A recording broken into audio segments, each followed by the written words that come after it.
Upper circuit level এবং lower circuit level একটা নির্দিষ্ট প্রাইসকে আমরা কিন্তু আপার সার্কিট লেভেল এবং লোয়ার সার্কিট লেভেল বলছি। কারণ কি, এই আপার সার্কিট লেভেল এটা একটা নির্দিষ্ট প্রাইস নির্ধারণ করা হয়, তার উপরে মার্কেট যাবে না, অর্থাৎ সেই লেভেল অবধি গিয়ে কিন্তু মার্কেট বন্ধ হয়ে যাবে, অর্থাৎ সেই স্টকের প্রাইস বাড়া কমা বন্ধ হয়ে যাবে এবং সেখানে বাইসেল করা বন্ধ হয়ে যাবে।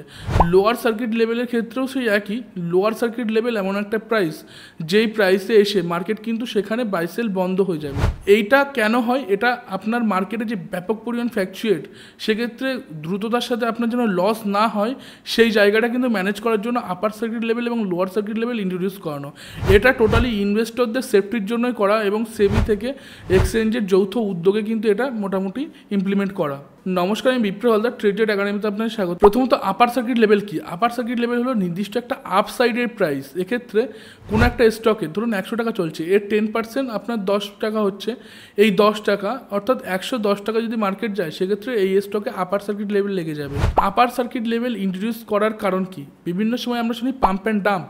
আগে কিন্তু ব্যাপক পরিমাণ ম্যানিপুলেশন হয়েছে, এখনও মোটামুটি হয়, সেগুলো আপনারা যদি দেখতে পান তো বুঝতে পারবেন।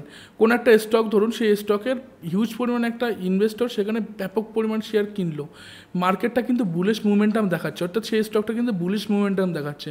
এক্ষেত্রে প্রচুর ইনভেস্টর সেখানে আকৃষ্ট হলো এবং সেখানে সেই সব স্টক বাই সেল করা শুরু করলো। এবার যখনই সেই ইনভেস্টররা, রিটেল ইনভেস্টররা বাই করা শুরু করলো, প্রাইসটা আপনার 10 টাকা 20 টাকা ওপরে নিয়ে গেল। তারপরে কিন্তু যারা হিউজ অ্যামাউন্ট এখানে বাই করেছিলেন, তারা কিন্তু সেই টাকাটা সেল করে বেরিয়ে আসলো। সেক্ষেত্রে কিন্তু মার্কেট দাম করে পড়ে গেল। এটাকে কিন্তু পাম্প অ্যান্ড ডাম্প বলা হয়। সেম টু সেম এই ম্যানিপুলেশন আটকানোর জন্য আপার সার্কিট লেভেল এবং লোয়ার সার্কিট লেভেল ইন্ট্রোডিউস করেছে।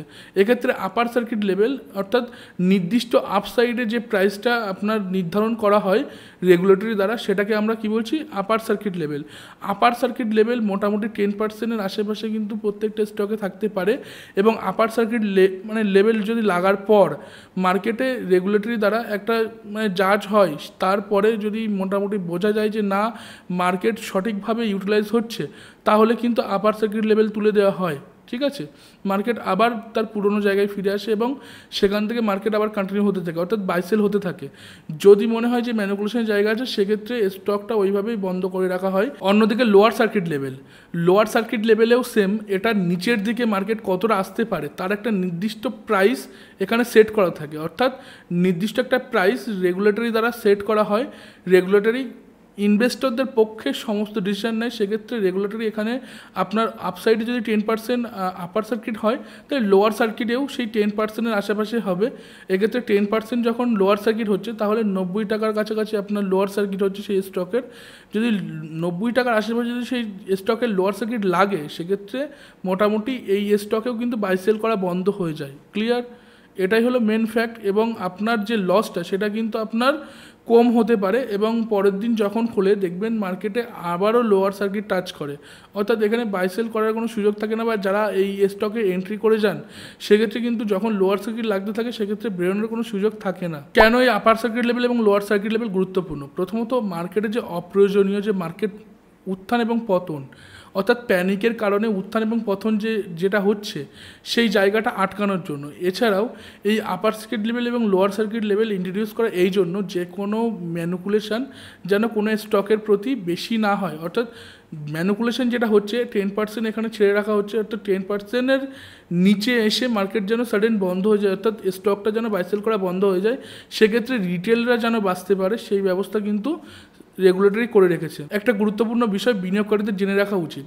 বর্তমান সময়ে যেসব স্টকে লোয়ার সার্কিট লেভেল লাগছে, সেক্ষেত্রে কিন্তু সেই সব স্টকে কিন্তু দীর্ঘদিন ধরে লোয়ার সার্কিট লেগে যাচ্ছে। সেক্ষেত্রে এই লোয়ার সার্কিট লাগা স্টক বা যেসব স্টকে বাইসেল করতে পারছে না সার্কিট লেভেল লাগার কারণে, সেসব স্টক অ্যাভয়েড করুন। যেসব স্টকে আপনার আপার সার্কিট লেভেল লাগছে, সেসব স্টকও কিন্তু অ্যাভয়েড করুন, কারণ কি ভলিউমের ব্যাপক পরিমাণ সমস্যা হতে পারে পরবর্তীতে। কারণ কি, আপনার যখন সার্কিট লেভেল লেগে থাকবে, তখন কিন্তু আপনি সেল আউট করতে পারবেন। আর এখানে যে পরিমাণ আপনার বাইসেল হচ্ছে, সেই পরিমাণ কিন্তু পরবর্তীতে সেলিং প্রেশারও আসতে পারে। কারণ কি, যত ছোট স্টক তত কিন্তু ম্যানিপুলেশনের জায়গা। আশা করি আজকের ভিডিওতে আপনারা আপার সার্কিট লেভেল এবং লোয়ার সার্কিট লেভেল মোটামুটি বুঝতে পেরেছেন। আমাদের ভিডিওটা যদি ভালো লেগে থাকে, তাহলে অবশ্যই লাইক, কমেন্ট, শেয়ার এবং সাবস্ক্রাইব করুন।